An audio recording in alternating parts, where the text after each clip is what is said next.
has been installed in government. Oh, let me put this out here before I end. In 1964, the Americans played with our country, and they were behind the hosting of one party and the installment of the other party. But here's the big difference. The BNC was installed in 1964. Mr. Burnham never became a puppet of the Americans. In fact, at the end of the day, Mr. Burnham outmaneuvered because in power, but like the Marxist Leninist government, right? This PPP government has been installed in power, and what they are a puppet of the United States of America. Right. Let me bring you in here, Rick Ford. I know you asked about Sarah and what is happening, Auntie Sarah at the embassy. And it shouldn't come as a surprise to guys. Such a presumptuous move was made by the embassy to kind of usurp the foreign affairs minister. Your thoughts? Well, first of all, she's not my auntie. I see her as an enemy of the people. Listen, I have never seen, it's stunning. I have never seen anything like this anywhere in the world. Where I think I would want to amend a little what Dr. Hines just said. I don't think they're the puppets of the United States. They're puppet of. I think particularly what Sarah Lynch was doing is completing the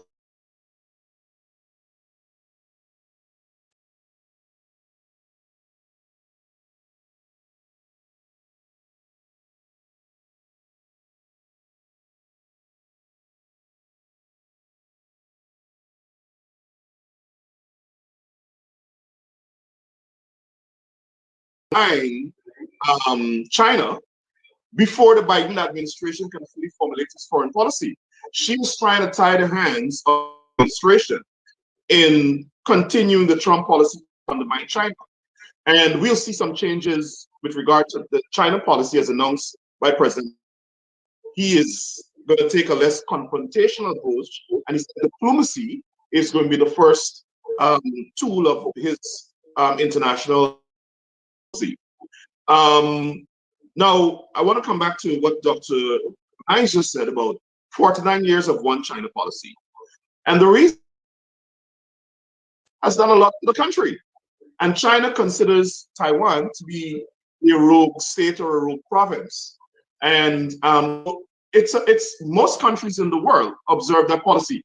It doesn't mean that you can't have relations with Taiwan or interact with Taiwan, but you don't recognize Taiwan diplomatically as a separate state from China because of the implications of your relationship with China.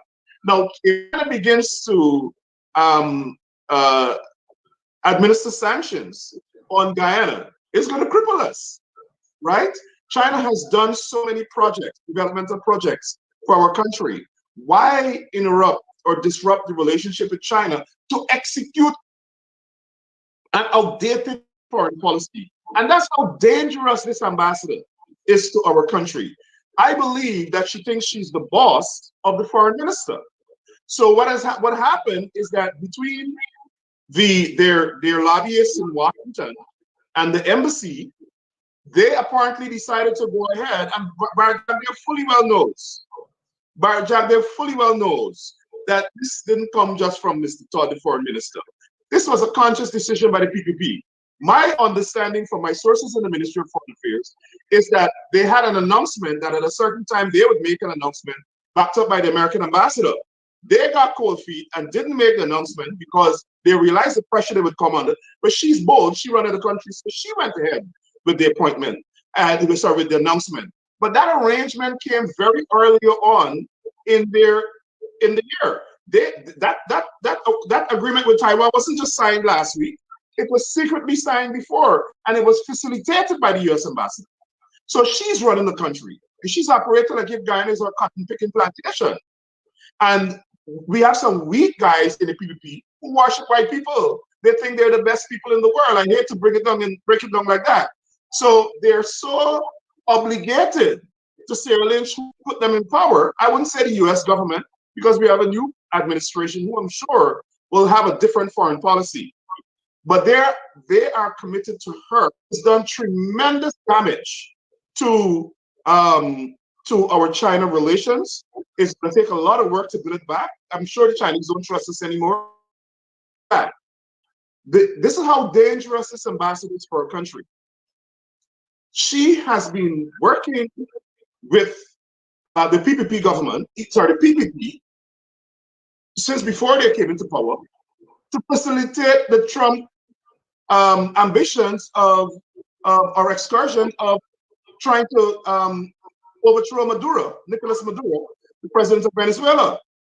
They have been playing footsie with the Trump administration at the OAS, and they very, I think,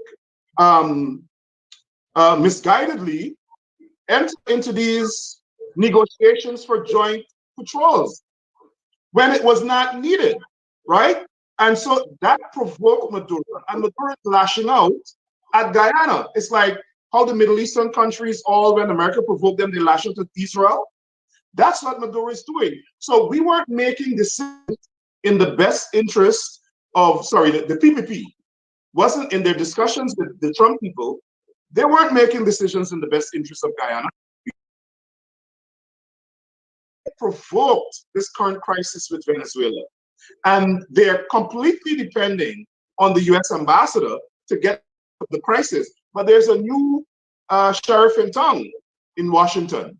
And I don't think that we'll see the kind of foreign policy that the Trump administration had and entanglement with the people that the Trump administration has. And so we have to be very careful how we navigate this crisis with Venezuela.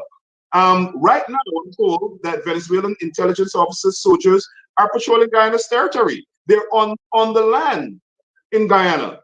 The government is not saying anything, right? Because they don't want to alarm the population, I guess. How could we have foreign invaders in the country? They're invading our waters, regardless of the fact we have joint patrols. And the government is not saying anything. They've completely botched our foreign policy. They have provoked 2 international incidents, crises, and they've completely mismanaged it. That's why I agree with Amanza Watson, the Foreign Minister of Foreign Affairs, that Mr. Tutt should resign.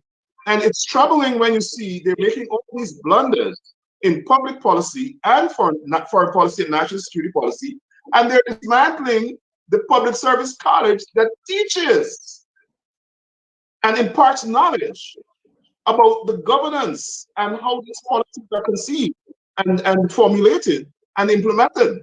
So they will continue to blunder. They'll continue to create these international incidents because they have no clue what they're doing. I want to speak to a few things before I ask Dr. Hines to respond. The ministry came out and said that they signed the Taiwan agreement based on a miscommunication. I don't know how that can happen.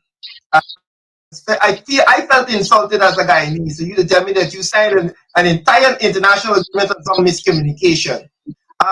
But on the issue, them forcing the Biden administration's hand, we saw them in the last minutes of this is the Trump administration, minutes, so to speak, of their term, signing a lot of international agreements, whether it be in the Middle East, whether it be in the Latin America. And Guyana was just one example of that. You talk about the joint patrol agreement. Dr. Hines, how do we move forward now with foreign policy, given it seems as though we would have given up a lot? Yes, we're at war with Venezuela, and we are in a Cold War with China. Small countries like Guyana have no business in conflict between big countries, have no business. And so we are an endangered country at the moment. What it means, Randall, is the opposition has now acted differently from how the traditional opposition operated. The opposition now has to act as an alternative government and has to come up with an alternative foreign policy that it puts before the people of Guyana and that it lobbies on the international scene. We have to begin to act like the freedom fighters who are fighting against the apartheid regimes in South Africa. We have to be active in the United Nations. We have to go back to the OAS and educate them about the mistake they made by allowing themselves to become part of a conspiracy to change a member government. We have to do the same thing with the Commonwealth. So I'm calling here for a complete and fundamental overhaul of the role of the opposition. Our opposition now has to act like an alternative government. We know that political parties, for example, don't like to lobby and their opposite member when they're in to do things for communities because they fear that the credit will go to the government. But I want to propose that the amount of money that is going to pass through the hands of these people, our opposition has to demand some of those resources for the communities that will be marginalized from those resources. So I'm advocating a new kind of, because we are dealing with a new kind of in a context of regime change, government that theoretically and today practically enjoying the support of a superpower. I heard Mr. Jagdio said that the budget on Friday will be a budget for the rich and the poor. Well, I am not an economist, but I'm a big man. And you can't serve those two masters at the same time. What the man is saying is the is going to be partly geared to our local business people and their international allies, the neoliberal approach of giving all the resources to those at the top. And when he talks about the poor, he's talking poor constituents of the people, a la sugar. This budget is going to be a budget that takes the resources, give it to their rich friends, which we know they've always done, and then they're going to placate the working class supporters by taking some of the money and continuing to subsidize sugar. I predict that's what he meant by rich and poor. You comment on that, Mr. Burke? Well, I am beginning to get very concerned about what is going on in the government. We already see that they have broken provisions of the Financial Act. I noticed that they're in court with that. Dr. Davis spoke about this is going to pass through the hands of these people. Listen, the international financial institution said that they siphoned off over 5 billion US. Over 5 billion US when they were in government the last time. Could you imagine what would happen when all this oil money begins to flow through their hands? But we have to make sure that there's a change of government or some sort of change in governmental arrangement in Guyana. Because what's going to happen is that they're going to continue to fund the sugar workers, and they're going to continue to neglect people like the GDF and the police that protect the country because those people are black. You see, to give people a classic understanding of what Dr. Hines just said about them serving the rich. Look what they're doing. Their friends in the private sector that help finance their campaign, control, the businesses at the risk of lives of Guyanese citizens. They have opened up the country, caused over 4 to 5% increase in COVID deaths and COVID infections, just so their friends could make money. They're continuing to open up the country when other countries in the Caribbean, like Barbados, are shutting down to protect their populations while they try to acquire vaccinated population. This period of time here, when we have so many variants, right? The PPP is serving the rich masses because they have to return of all this money people in the private sector spend, Tamis Jagman and so on, to finance their campaign, I'm not afraid to say. And so they have opportunities for these guys to make money, give them contracts, etc. And so when you see that, you're going to see how wealth of the government is going to be distributed. You think they're going to do anything for Linda? They're going to throw one and two things like football. And they cannot bring their mind. You know, they remind me so much of the Jim Crow racists in America. They cannot remove from their mind that communities that don't represent, that don't elect them, don't support them, are not only communities based on kicking a ball and community center. They are not doing anything to spur economic activity to revitalize these depressed communities. Look, I was appalled a few days ago when I read in the Guyana Times that the Army Corps of Engineers, headed by who was just promoted and is the husband of a former, they're in Berbice. And when I checked the villages, that I saw 7 villages. Every single one of those villages are PPP villages. The only one that comes close to the community that doesn't support them is a village between Abari and Catherine, Region 5. Other than that, Black Bush Polder, Let's Beholden. I mean, I'm wondering how are we going to develop this country? Are we going to only develop Berbice and other areas where PPP supporters live? That's what they're doing. The APNUAFC coalition didn't do that. Our Region 4 was a mecca of Guyana. They spent $1 billion in the hinterland, right? They didn't spend that kind of money on Region 4. I'm upset with them for that because Region 4 should be the most developed region, and other regions should aspire to come to the level of the development in Region 4. And what you will see is that the PPP will transform Berbice into a capital because that's where the people are. They already cut off commerce in New Amsterdam by building that bridge, the Berbice Bridge.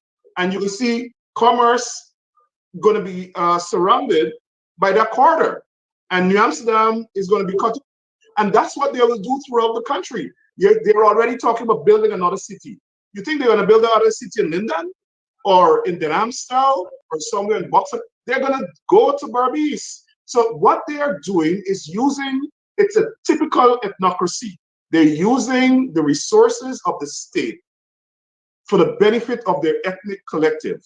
And so long as that continues to happen, half of the population will remain poor, half of the population will remain in poverty. When Bar Jagde was president, and he came here 1 year or two after the UN General Assembly meeting, I advised him, I said, listen, because of our racial division in the country, the government has to find a way to develop the country equitably. And maybe a way to do that is a kind of formula, have a commission, a development, regional development or rural development commission or national development commission with a formula, something like the Elections Commission, where this commission is responsible for development projects like your Abari MMA project, like the project that they're doing with the bridges and the roads and schools and so on. Supply. Let this development commission get the money and they vote equitably. So when you have development projects in Region 2, you have the same thing going on in Linden. Region 7, the same thing going on probably in Region 5. So that there's equitable development of the country. So that when people, you're gonna have people in Berbice having uninterrupted electricity supply, uninterrupted water supply, and a different part of the country, people are living like back in the Stone Age. And that's what we did for the PPP. They don't believe people in Guyana are equal. They believe in democracy, and their people must benefit from the resources of the country only. And so long as we continue to have that kind of policy, we'll have problems in the country. It's not going to be national unity. So stop talking of racism and stop doing this and stop doing that. We're not going to stop.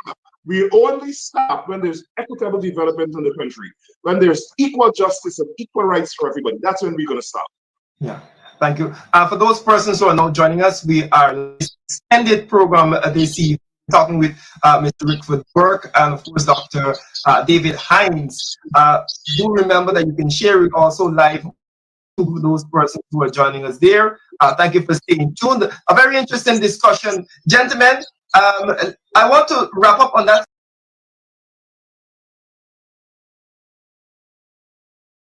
same topic about equity and the idea of this wealth that we know, given the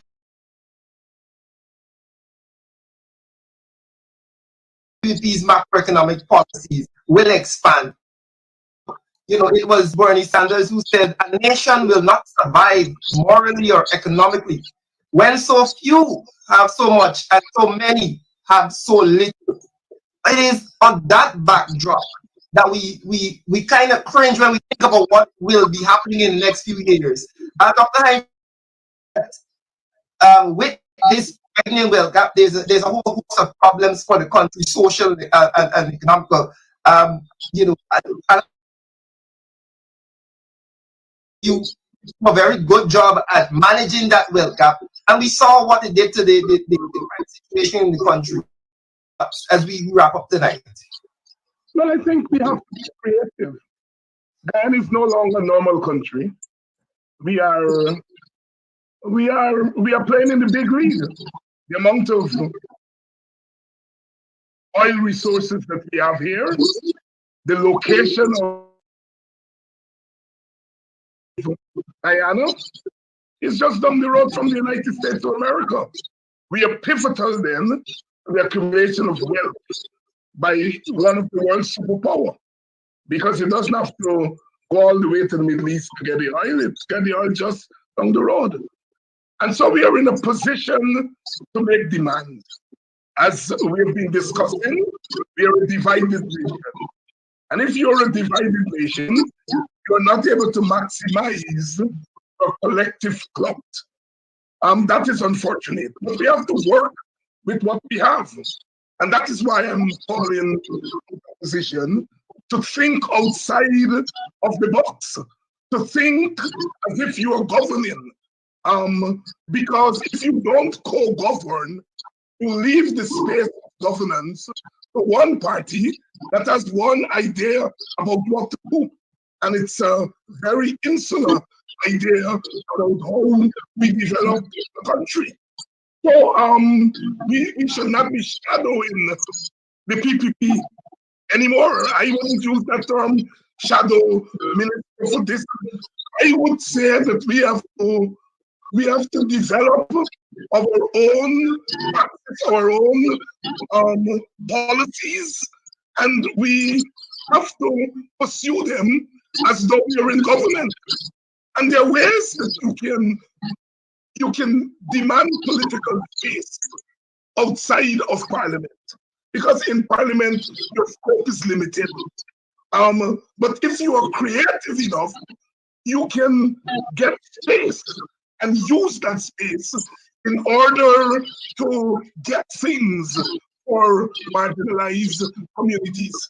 I think a start has been made with the People's Parliament. You know, in November I made a call to the People's Parliament, and I'm happy to see that the coalition has taken a giant step in that direction. When you're in opposition in a Westminster system, you have to take cover among of the things that has happened in Guyana as a result of the elections and the regime change, is that a lot of people are mobilized, not just in Guyana, but mobilized across Guyana And the power of technology, you were discussing that earlier with Minister Yu, the power of technology gives us an advantage that we never had before. And so the opposition has to be able to understand the moment that we are in and act as though you are governing. Mr. Harman has to behave like a president. Exactly. Parliamentarians have to behave like their ministers. If you don't do that, then you leave the space to the PPP. And I'm afraid that is a recipe for disaster, especially since these external forces are still in the place. There's an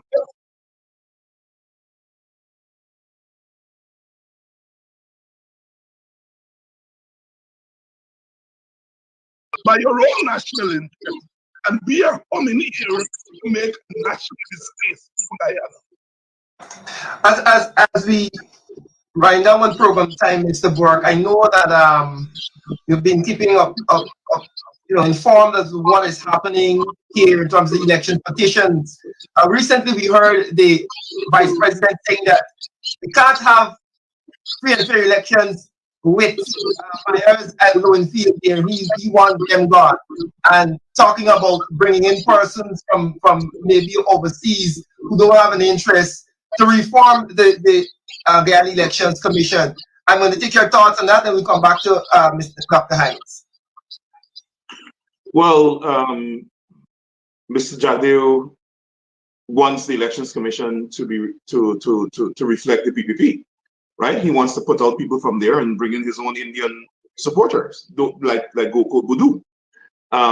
Well, I would say that I don't think there could be another free and fair election with Claudette Singh as chairman of the Elections Commission, because obviously the population doesn't have confidence in her, or at least half the population doesn't have confidence in her. And that's the problem. That's the problem we've had in our society. Guyana has become, Bar Jagdeo has since 2016 taken a playbook from Donald Trump. He's equally racist. He's equally a fascist, like Donald Trump, and he's been using the playbook. He has successfully divided the country. Remember when you see how Donald Trump sent his supporters to attack Nancy Pelosi and Mike Pence because they wouldn't overturn the elections? Barry Jagdeo did the same thing. He told his supporters, attack David Granger, attack ministers and so on. So he's taken the playbook. I completely agree with Dr. Hines that the opposition should be acting like a government. As a matter of fact, I think they should. The US government under Trump and the OS created the model. They should do exactly what Juan Guaido is doing in Venezuela. Create a parallel government. Venezuela has two representatives of the OAS, one representing Juan Guaido and one representing Nicolas Maduro. We should do the same thing. Send our delegation to the OAS, ask for opportunities to speak to the entire permanent council, and we have to do the same thing the PPP was doing. The PPP was undermining everything David Granger was doing. The PPP did exactly what Donald Trump was doing. The system in the United States resisted it. A weak president and President Granger. So we have a PPP government. But the point, that's what's under the bridge. But the point I'm making is that the opposition has to co-govern the country. Exactly what Dr. Hines just said. And because the PPP will take up the entire space, their objective is to create a one-party state. They want to control everything, the judiciary, they want to control the people, they want to control the parliament, they want to do everything. Imagine the speakers telling parliamentarians they can't speak. The speakers refusing to have a motion to debate the murder of Isaiah and Joel Henry. Could you imagine that? A national security issue. Listen, the petition to me should be heard. Like I said, I would use has half of the country supporting it. I would use those supporters. Donald Trump is as powerful as his supporters, right? He's using the people and his ability to mobilize and influence the people to create havoc in this country.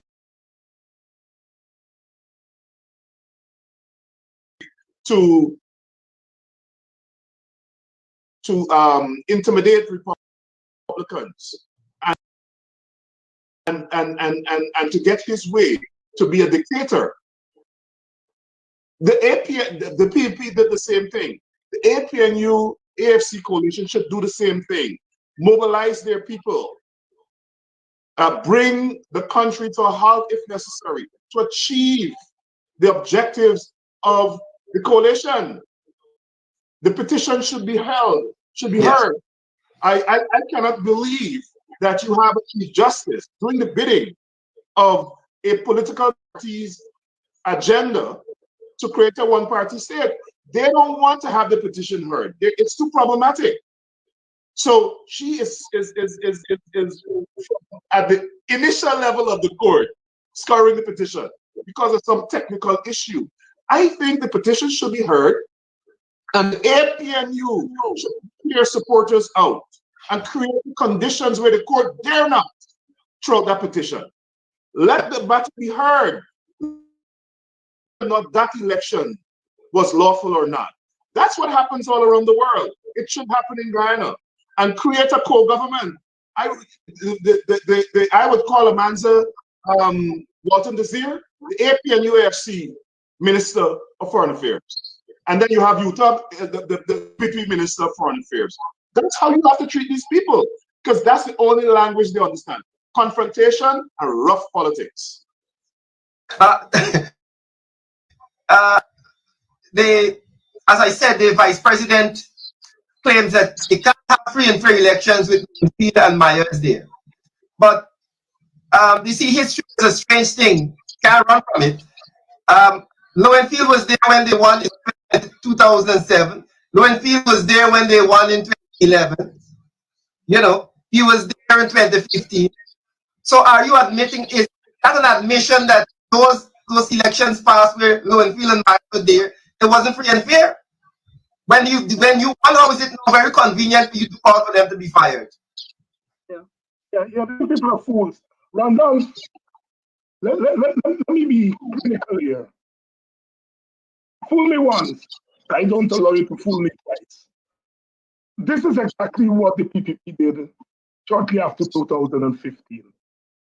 And when the coalition won, they developed a narrative that the election in the next election would be rigged by the coalition. Remember, Ramadan never conceded the 2015 election. And shortly after the election, they went into gear while the coalition was busy governing. They were busy plotting. And they developed this narrative that they cannot keep free and fair election, that the coalition was planning to rig election. They packaged that and they sold it to the international powers while we were busy governing. We cannot allow that. This thing about local government elections and Rockton and Lowenfield is really a replay of the 2015 narrative. We must not allow it to happen again. What they're creating the conditions for is for an hijack of GCOM. Remember in 2011, and to some extent in 2015, when they had their people in GCOM, Vincent Alexander kept Okul Budu and Robin in their light, and I had talking from Mingo. I don't see anything that Mingo did. Local Budu was robbing the country in broad daylight. Vincent Alexander catch him. The PPP knows how to plot, and we have to become cunning like this, and don't allow them to outsmart us a second time. All right? Their aim is not election. Their aim is to take back control of the personnel in GCOM. They're going to try to do it with the law. You notice they're bringing a bill before Parliament, which they say is going to regulate how you do the election. That will have to be tested in court. And Ralph is Ford is the lawyer here, and they pass that law in the Parliament to take it to court immediately. right? Because what they're tampering here with is a representation of the people's time. In order to satisfy the thing, look, we can't sleep, right? We have to be ahead of them. And you all know me. I say one of the weaknesses that the coalition has had is that it has not used up the resources at its disposal. We can read and write. Report can read and write. I can read and write. You don't have to like me. You don't have to bring me in. We know something about this thing, right? You have to be ahead of the game. I would start writing challenge to that law they're going to put pass in Parliament. No, I would wait for them to pass it. I start getting the legal think tank to deal with it. That's how we gotta move. We gotta move swift, and we gotta move smart. Because we're dealing here with not just the people, we're dealing here with global and international forces.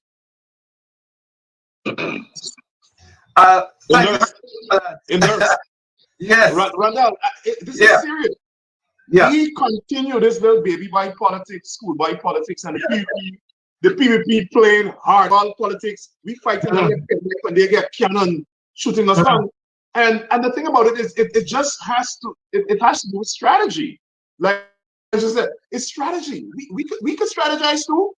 Like when I think about what happened with that no confidence motion, Randy, let me tell you something. Let me express my feelings because it's strategy. And they have to take advice. All these people had to do to defeat that no confidence motion is from the time Charandas said no, tender a recall. Right there, he gone before the second vote came. They didn't do it. So it was a PvP that motion would never pass. So we have to become just like them. We have to beat them at their own game. We have to strategize, right? We have to mobilize. We have to mobilize the international community. We can, like for instance, and listen, people are upset with me when I criticize Mr. Granger, but like, why Mr. Granger is silent right now? He's the former president, right? All these people are being fired. They're doing all these things. He's silent. He's home smiling, right? And his supporters who voted for him are suffering. We have to change all of that. We have to change all of it. All of us must speak out. Everybody, you, me, Mr. Hines, leaders everywhere. We have to challenge these people, right? That's why they're taking advantage of this vacuum, and they're charging Vola Lawrence, charging David Patterson, charging these people for nothing, for absolutely nothing. Why you feel they could get away with it? Because there's no political consequence. If when they charged Vola Lawrence, the Vola Georgetown had shut down, and there were serious consequences, and all of their stores, their financial stores were shut down, they would not have gone after David Patterson and then gone after James Bond. But they're doing it because they perceive a weakness. They perceive a hesitance to challenge them, to be ruthless just like them. And we have to stand up. People, they're taking us for granted. And before we know it, they're going to try to take over every aspect of the country, every aspect of the political space. And we will be left, our supporters will be left in the wilderness. We have to stand up and confront these people, beat them at their own games, challenge everything they do in court. Soon Jack there says, please file a lawsuit in court, challenge everything, like Dr. Hines said. That's what they were doing. That's what they did at Trump. And we sat down there and just smile, and the president ride around with his outriders and his 300 cars, and he's enjoying the trappings of presidential life. And he's back at Pearl right now. Why? Because when he was doing all of that, the PPP was plotting. They had a political strategy. So we have to show that we got brains too. We have to show that we can strategize. We have to show that we can be aggressive politicians as well. And if we don't do that, we will not back into power. The PPP, they're going to destroy GCOM. They're going to put back a Gokul Budu or another Budu there, right? And they're going to control everything. They're going to change the law so that the elections personnel can't do anything, and they're going to keep putting their own person there as the chairman of the Elections Commission, and they will control everything, and we were left out in the pool. So, like for instance, Javier said we removed people in field. Somebody from the coalition already should have said, well, move that and sing, and all them other people y'all have here. If they try that nonsense, where they'll go to Parliament and pass some law that total control of GCOM, we should not have any nominees in GCOM. Paralyze the commission in the country and declare that government is illegal. But you can't do anything unless you have elections. So we have to know that the Elections Commission is free and fair. The Elections Commission functions in a free way, and they have impartial people working there.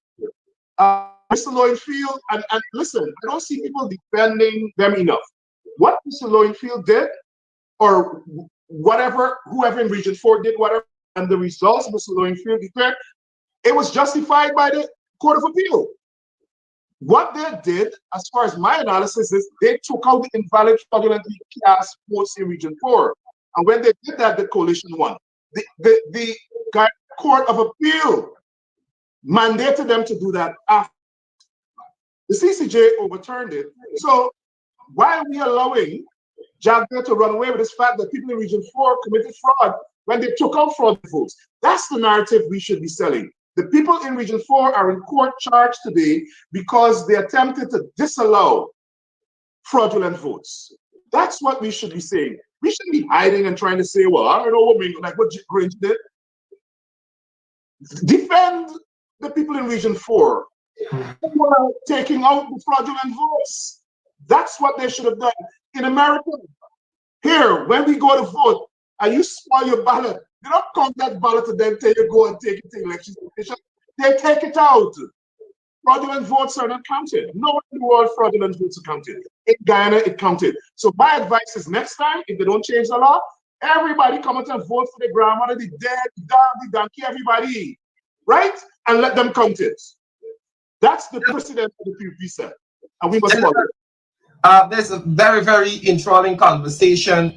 Just a slight programming note for those persons who are looking forward to In the Ring tonight. It's coming up at 8 p.m. in a half an hour's time. As we wind down, gentlemen, we come to the part of the show where we give you a chance to give your closing argument in honor of the council here. And with the demon closing arguments, but we normally call it one more thing. I'll start with Dr. Hines and then come to Rick Ford. One more thing, Dr. Hines. As a quick point, I want to take my closing time to alert Guyana for what happened in Bangladesh a few nights ago. It is a significant moment for our region because cricket is a metaphor for who we are. And I described it in a column that I did yesterday as one of the great moments for the region.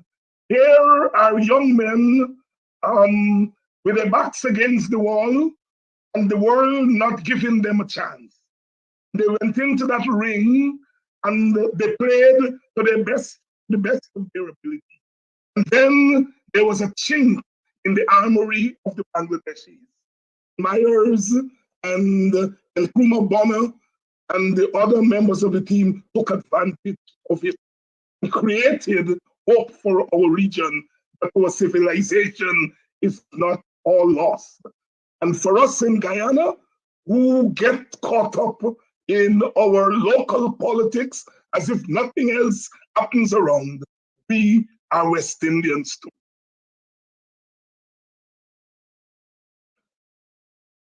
As I was talking with Dr. Adams, we mentioned that moment too. One thing, Mr. Burke. I somehow I missed the question. No. This is our segment called One More Thing. So we're giving you an opportunity to give your closing arguments. Oh, one more thing. I just discovered that in the bidding process for the oil, to sell Guyana's oil, Guyana's portion of the oil, The PP government, Bharat Jagdeo intervened in the bidding process. So you had 49 bidders. 29 of them were disqualified because one of the criteria to bid, as set by the international community, because of the international organizations that are governed by,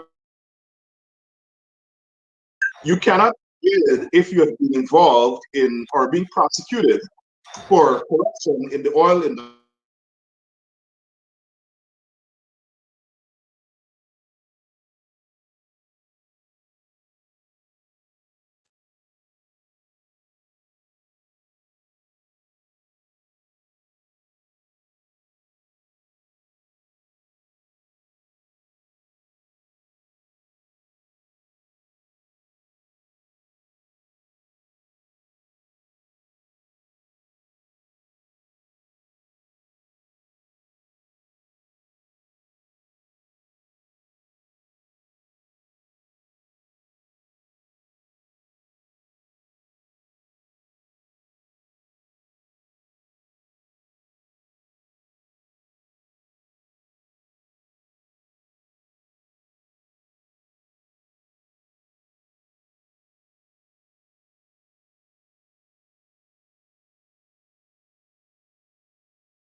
Presidents in Brazil to be charged criminally.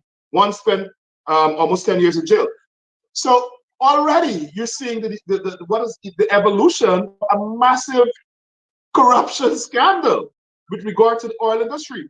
This company is known to bribe and corrupt governments of oil industries around the world. Right next door, Brazil. It is yet to be uncovered what deal was involved here. And we know that Mr. Jagdeo is perceived to be very corrupt based on his presidency. So we want to know what with this contract that was awarded to his, then has slid it through the back door to another company. I'm not going to call the company's name right now until I get all the information. So I want to tell the Guyanese people, look out for that, be on your guard. There's a massive corruption scandal as big as Brazil in the oil industry coming in Guyana. And somebody's going to go to jail.